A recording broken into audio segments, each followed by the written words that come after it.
duhe kaze umwungere wa kabiri Le deuxième révérend pasteur. Levisi ashike hano adushikiriza ijambo ry'Imana Nous donner la parole de Dieu. aduhe n'intasho jewe narashitse ahakorera Il va aussi nous donner des salutations. Moi, je suis arrivé où est-ce no que mu nzu iwe narahinjiye kandi dans sa batwakiriye maison. neza J'ai déjà été dans sa maison. Ils ont bien Muchungaji. accueilli. Soyez les bienvenus.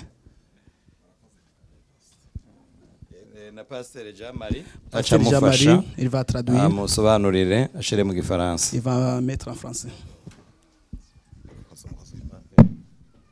Ego. Imana ishimwe. Que Dieu soit loué.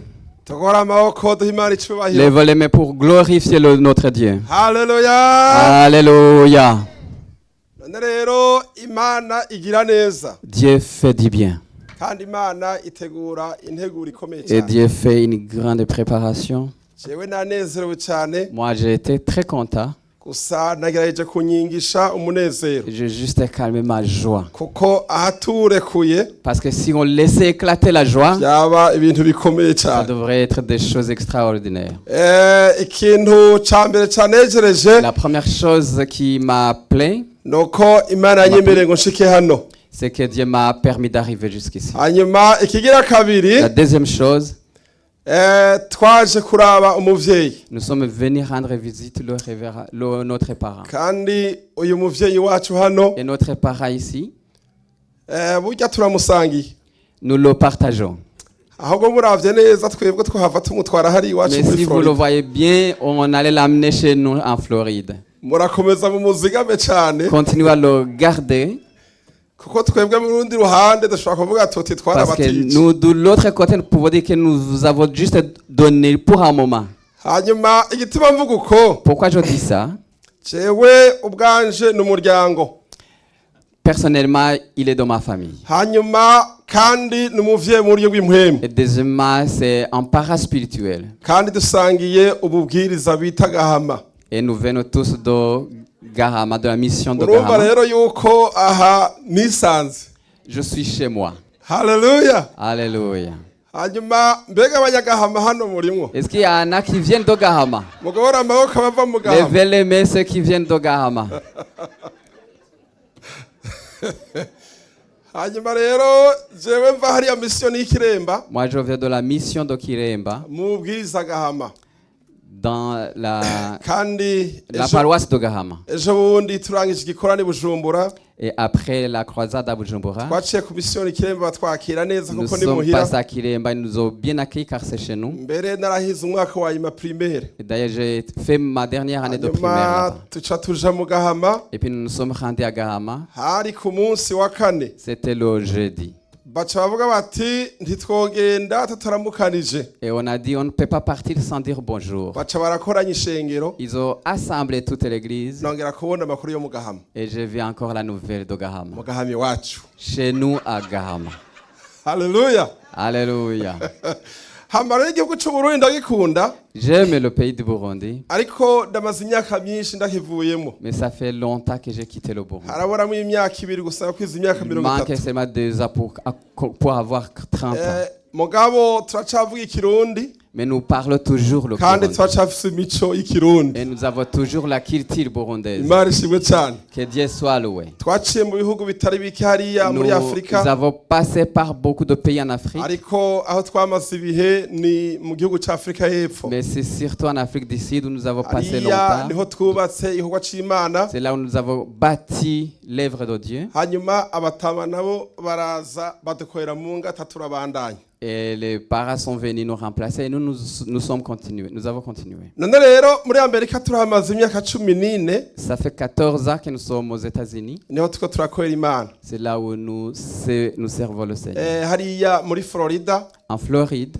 mu gisagara bita jacksonville c'est dans la ville de Jacksonville. ni minota 10 gusa uvuye kuri C'est océan seulement atlantique à 10 minutes de l'océan Atlantique. twebwe rero turaba ku ruzi Nous sommes de la mer. kandi l'océan. twarashinye uburyo mwadutumiye umucungaje wacu Et umucungaje Tade nous avons apprécié l'invitation que vous nous avez donnée.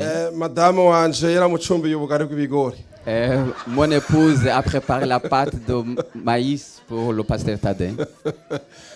kandi rero aha mucungaje Tade mubona Ici, le pasteur Tadé que vous voyez ici, aha ni muramwanje C'est mon, kuko hariya niho ku bukwe. c'est mon beau-frère. Rero ni byinshi twanezerewe cyane Ici, twisanze. nous sommes vraiment chez nous. Haleluya. Alléluia. Imana ishimwe cyane. Que Dieu soit loué. Reka rero tuyagezaho. On va arrêter par là. Erega ni menshi. On en a beaucoup. Ntawo yaheze. On ne peut pas tout Ariko dire. umunsi twagarutse tukamara ukwezi. Mais quand on reviendra pour passer tout un mois ici, Burya nzobabwira byinshi. je vous dirai beaucoup de choses. Reka dusange amajambo y'Imana. Partageons la parole de Dieu. Ariko turasanga amajambo Mais y'Imana. avant de lire la parole de Dieu, Mwakire intasho zo muri Florida. recevez les salutations qui viennent de Kuko Floride. twarasezeye ishengero. Quand nous avons dit au revoir à l'église, Muzakire mu izina rya Yesu. recevez ces salutations au nom Alléluia. de Jésus. Alléluia. Aho harimo n'iz'umudamu Là, il y wanje a les salutations de mon épouse n'abana banje et mes enfants. kandi barabakunda Et cyane. ils vous aiment beaucoup. Imana ishimwe. Que Dieu soit loué. Rero reka dusangire amajambo y'Imana twihuse. Partageons la parole de Dieu en vitesse. Kuko umwungere wanje nawe ari Car inyuma. mon révérend pasteur est derrière. Reka rero natwe dutanguye hano Nous qui tusangire amajambo commençons y'Imana. ici, nous allons partager la parole de Dieu. Ari hariya mu gitabo c'ivyakozwe n'intumwa. C'est dans le livre des Actes des Apôtres. Igitabo c'ivyakozwe n'intumwa Actes des Apôtres, ni igice ca gatatu. chapitre 3, Uh,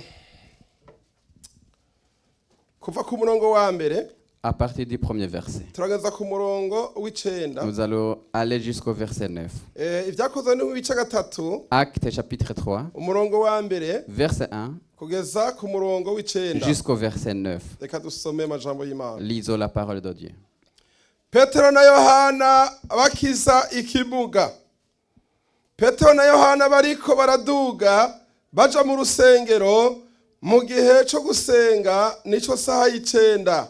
Hari umuntu yamugaye ibirenge uhereye kuva mu nda ya nyina yama aterugwa.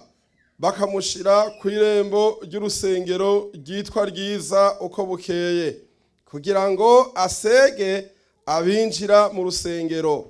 Uwo abonye Petero na Yohana bagira binjire mu rusengero arabasega ngo bamuhe. Umurongo wa 4, Petero amuhanga amaso bari kumwe na Yohana aramubarira ati nuturabe. Abashira ku mutima agira ngo hari ico bamuha. Petero aramubarira ati ifeza n'izahabu ntavyo mfise, ariko ico mfise ndakiguha. Mu izina rya Yesu Kristo umunyanazareti, va hasi utambuke. Haleluya. Maze amufata ukuboko kw'iburyo amukura hasi. Ako kanya ibirenge vyiwe n'ingingo zavyo bica birakomera. Arabaduka, arahagarara, atangura gutambuka yinjira nabo mu rusengero. Atambuka yitera hejuru ahimbaza Imana. Abantu bose babona atambuka ahimbaza Imana. Umurongo wa 10 bamenya ko ari we yahora yicara ku irembo ry'urusengero ryitwa ryiza asegereza. Barumirwa cyane batangazwa n'ibimubayeko. Amen. Amen.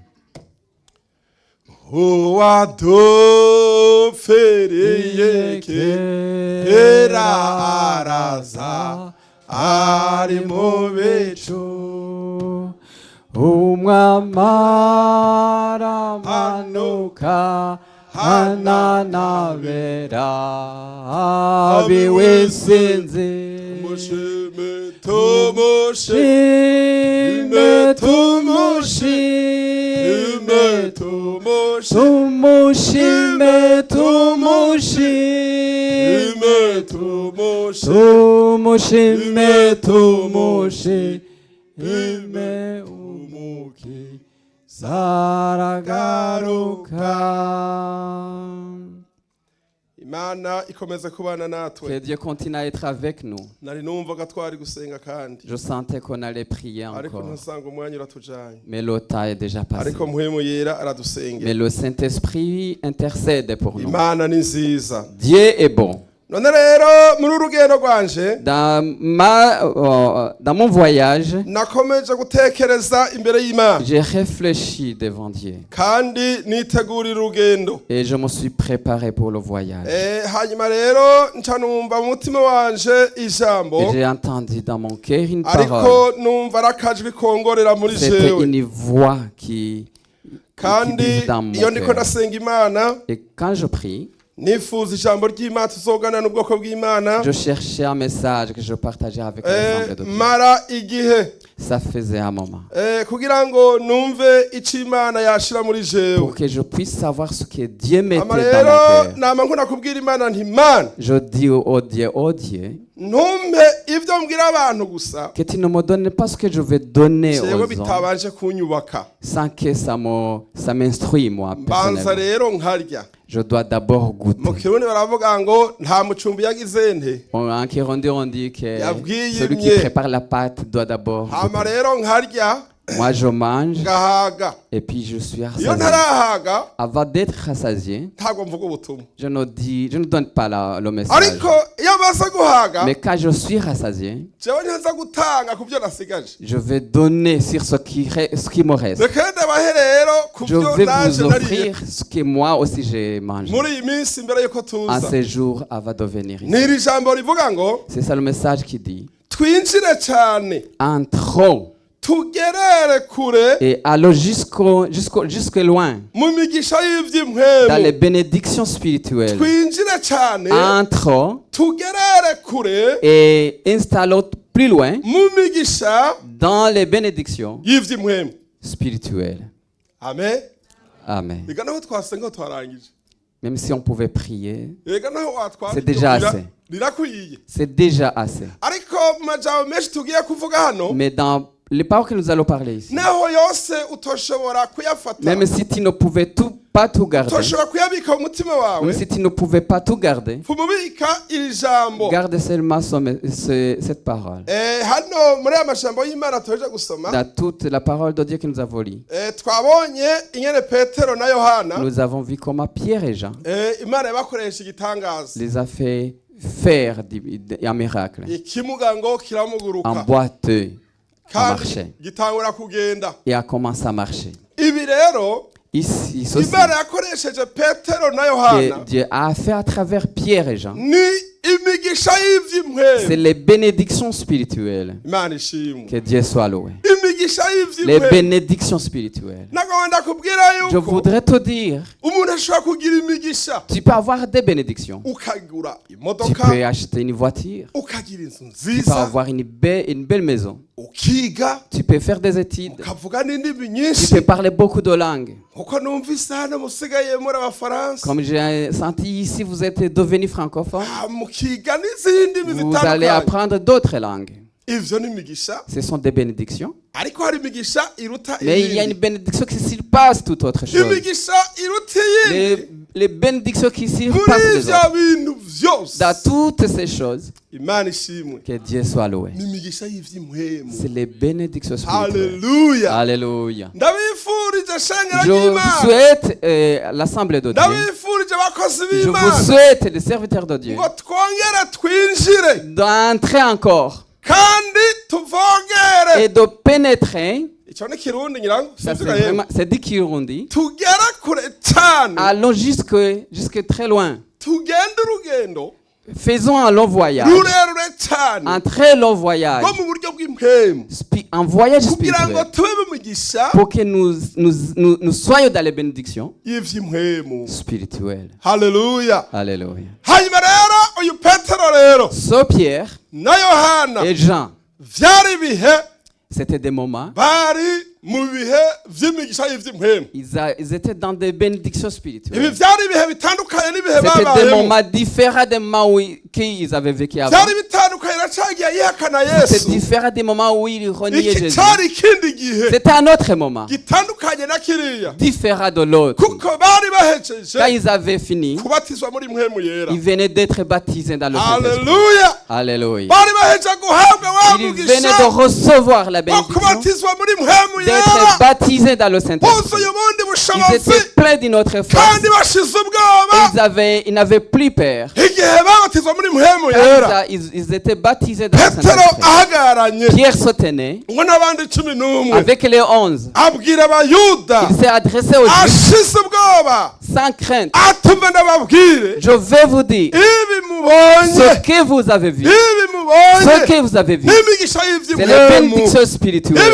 bivuye he Ceci vient ni d'où? wa wundi C'est celui mwabamba que vous avez crucifié. wa wundi Celui wa wundi mwambika ikitsibo celui c'amahwa que ku vous avez musaraba mis la couronne d'épines sur la niwe croix. akoze ibi C'est lui qui a fait tout ça. haleluya Alléluia. natwe Et rero nous, turiko turarya kuri ya nous migisha goûtons sur les bénédictions yari qu'il yaradusezeranije nous avait promises. ati ahubwo rero Et puis, mwihane repentez-vous. ivyaha vyanyu Repentez-vous kandi de ngo vos péchés. baca barihana Et ils se sont ngo repentis. bongerezwa abakristo barenga 3,000 Et le nombre de chrétiens a baca augmenté. barabandanya Et rero ils ont continué. uyu petero na yohana Ici, Pierre et Jean, ngo baduga mu ils rusengero sont montés au temple. ngo binjiye munsi Et y'imana quand ils sont entrés dans la maison ngo de Dieu, bageze ku muryango ils sont sautés à la hariho porte. ikimuga Il y avait un boiteux. ico kimuga cari kimaze imyaka Et ce myinshi boiteux avait beaucoup d'années. caramugaye Il était ariko malade. hari harabuze inyishu Mais il n'y avait pas de réponse. birashoboka yuko C'est possible imiryango que les familles et n'abavyeyi les parents, bari barakoze ibintu byose ils avaient bishoboka fait tout ce qu'ils pouvaient. ariko hari hasigaye inyishu Mais il y avait une seule yitwa solution imigisha qui dit bénédiction y'ivy'impwemu spirituelle. haleluya Alléluia. imigisha iva kuri mpwemu Les yera bénédictions qui viennent iyo du niyo yari Saint-Esprit. isigaye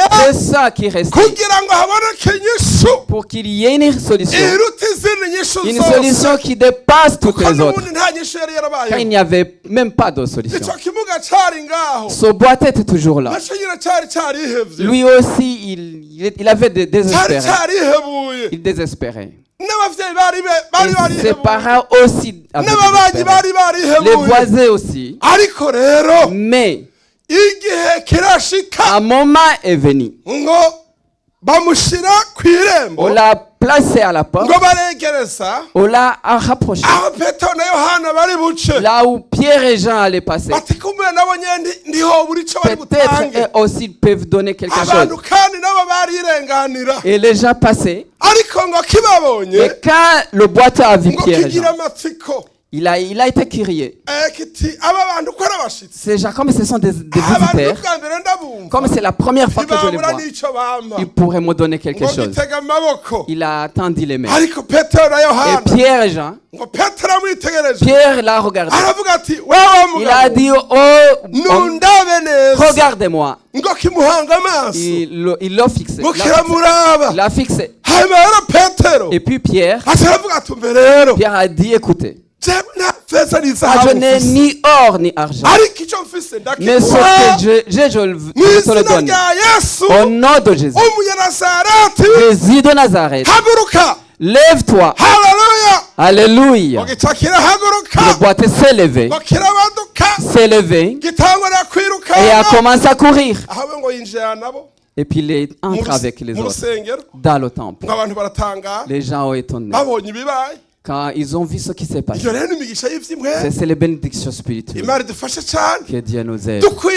kwinjira mu Nous devons vy'impwemu entrer dans kugira l'esprit ngo tubone pour que imigisha nous puissions contempler les itandukanye bénédictions qui sont n'iyo différentes twibwira de ce que nous pensons. imigisha ufise Les bénédictions que tu as, harahigarukirira il a une limite. Ils ont des limites. harahigarukira Il y a une limite. ariko imigisha Mais les y'ivy'impwemu bénédictions spirituelles ntigira n'ont iherezo pas de fin. imigisha y'ivy'impwemu Les bénédictions ndabifuye spirituelles. shengero ry'imana Je vous souhaite. Hallelujah. Alléluia. yesu ashimwe Que Jésus soit loué. reka amashinge ntaye gatoya Je vais vous témoigner un moment.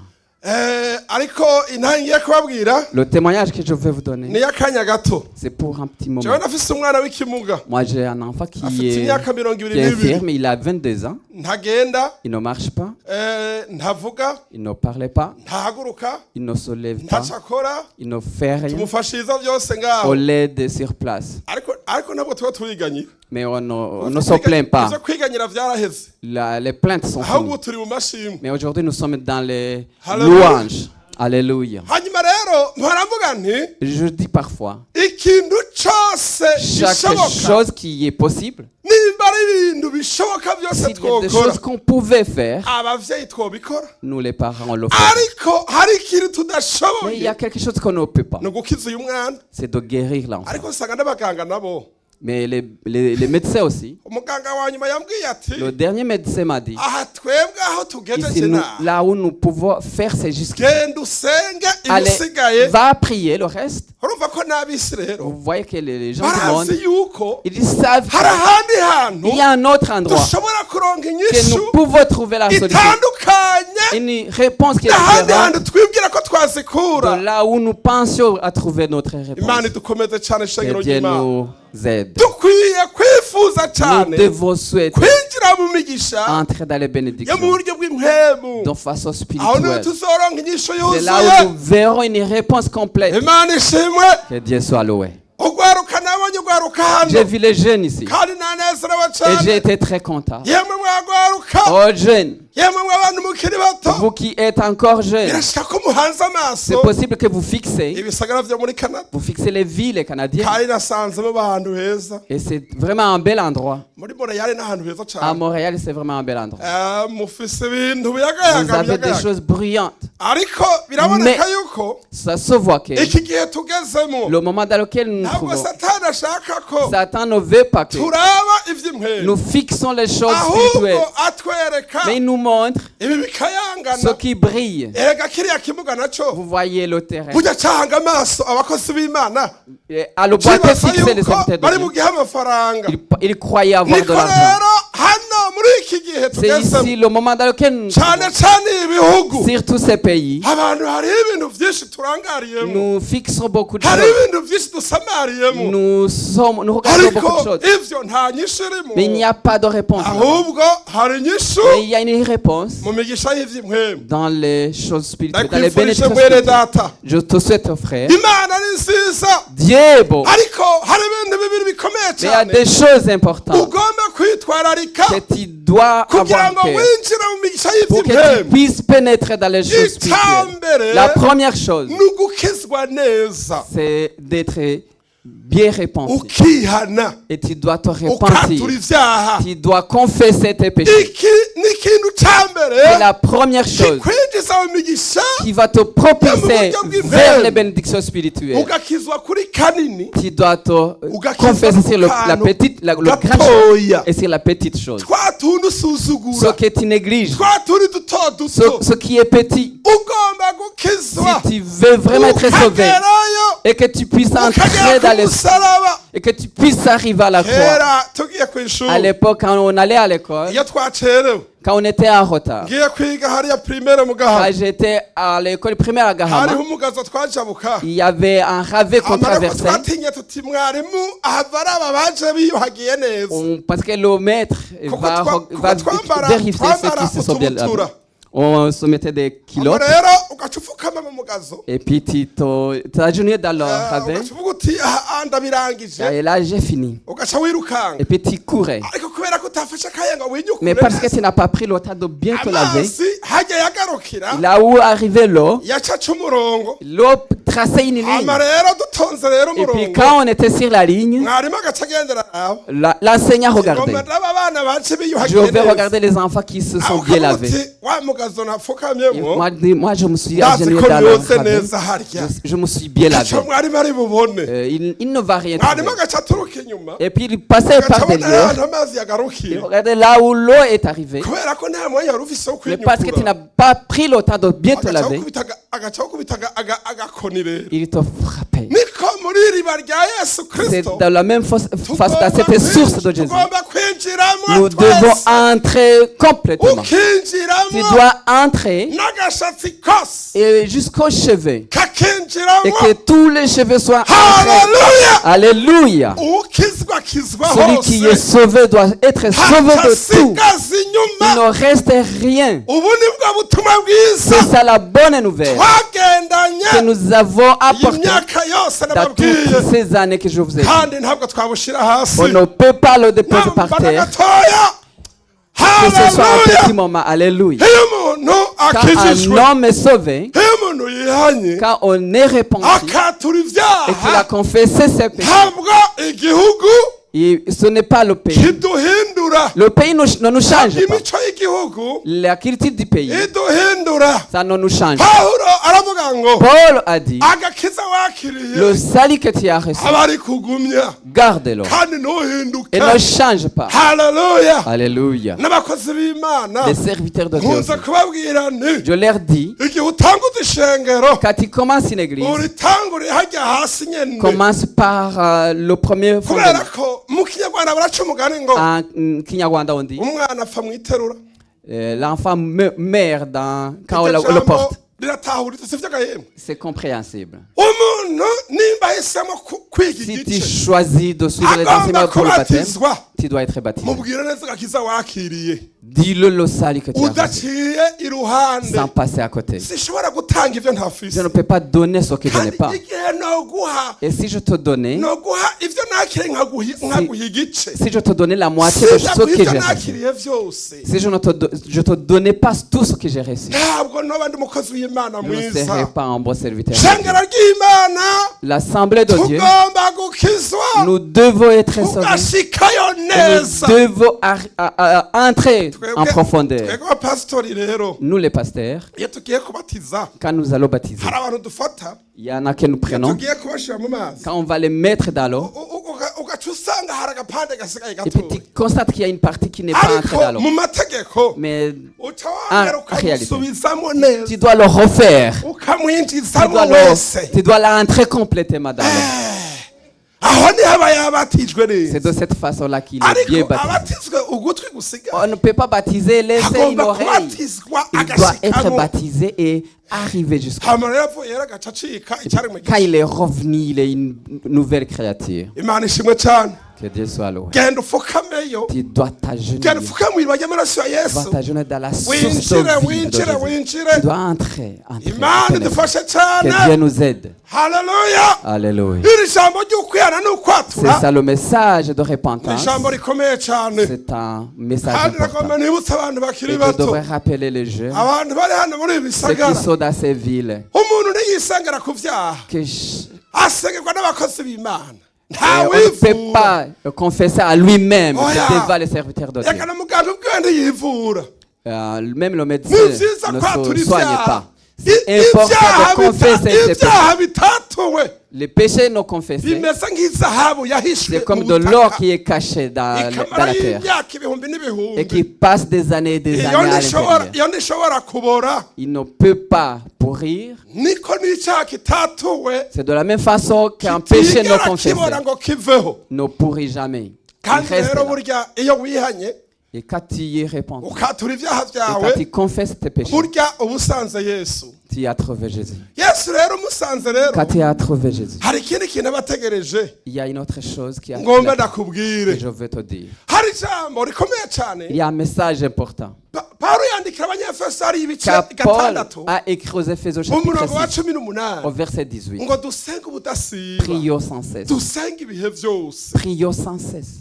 Rero iri jambo rigira kabiri ryo gusenga, Le deuxième message iyo de la twamaze prière, kwihana quand nous sommes confessés tukabatizwa et que nous sommes baptisés tukitwa abakristo, et que nous sommes appelés kugira chrétiens, ngo tubaneye twinjire mu pour que migisha nous y'iby'imibere, continuons dans dukwiye l'esprit, kuba mu ibanga ryo nous devons gusenga. dans ce secret. Iyo rero de prier. twagiye mu ibanga ryo gusenga, Quand nous prions, Yesu aca dufata ukuboko Jésus nous tient par la main agaca et tujana, nous conduit. tukajana, Il nous conduit. tukabandanya, Nous continuons. kandi urugero tujana Yesu Et le voyage que nous faisons avec Jésus, nubwo mu buryo bw'impemu, c'est un voyage spirituel. tugashika kure, Et nous arrivons kandi urwo rugendo et ce voyage ruzorangira se terminera inzamba y'Imana quand la ivuze. trompette de Dieu sonnera. Haleluya. Alléluia. None rero iyo Et umaze alors quand tu kwakira as reçu, ukakira et agakiza, que tu as reçu le ukinjira salut, mu ibanga ryo et que tu es gusenga, entré dans ntabwo ari ce ngombwa secret de gusubira prière, hariya ku ce n'est pas itanguriro, nécessaire de retourner ahubwo à la ukwiye base. kuba ugeze kure Mais tu cyane dois continuer. Tu ukabandanya, dois continuer. kandi tugomba kubandanya nous devons continuer. kuko n'iki gihe tugezemo Car le moment que nous ni vivons, igihe kibi cyane. c'est un Iki ni igihe mauvais cya moment. nyuma. C'est le dernier moment. Abakomeje Ceux urugendo, qui ont continué le voyage, ababandanije ceux qui ont urugendo, persévéré. Yesu ari hafi kugaruka Jésus est proche de kujana revenir, ishengero, de prendre son ishengero église. ry'Imana L'église de Dieu, giye kurangiza ubutumwa bwiza. il va terminer Ariko l'évangile. nagomba ndakubwire Mais je ngo voulais te dire, Pawulo abwira Timoteyo, Paul a dit à Timothée, nawe Timoteyo, ô Timothée, umuntu niyiyeza car celui se sanctifie akitandukanya n'ivyo et qu'il se byose sépare de toutes ces choses. uyu muntu Cet homme-là, Imana izomugira Dieu le fera igikoresho gikomeye un cyane bon outil, un bon cy'icubahiro outil de gloire mu nzu dans la y'Imana. maison de Dieu. Kandi iri zina rya Timoteyo Et son nom de Timothée risobanurwa ngo signifie, mu majambo abiri dans 2 mots, umuntu yubaha Imana. celui qui craint Muri iri l'Éternel. jambo rigira kabiri Le deuxième mot, umuntu yubashwe n'Imana. c'est celui qui est honoré Nukuvuga par ko Dieu. iyo twamaze guhitamo Quand nous avons bien choisi tukahitamo et que ivy'imwemu, nous avons choisi les choses spirituelles, icambere twubashe la première chose, nous rendons gloire à Dieu. La deuxième chose, Imana iratwubaha. Dieu nous glorifie. Haleluya. Alléluia. Iduha agaciro. Il nous donne Ariko donne l'honneur. iryo zina ni ryiza cyane. C'est un bon nom. Muzohore mwita abana banyu amazina meza. Donnez les bons noms à vos enfants. Ntimuzobite barupfu Ne donnez pas cyangwa les ngo noms mubite ba sinzi.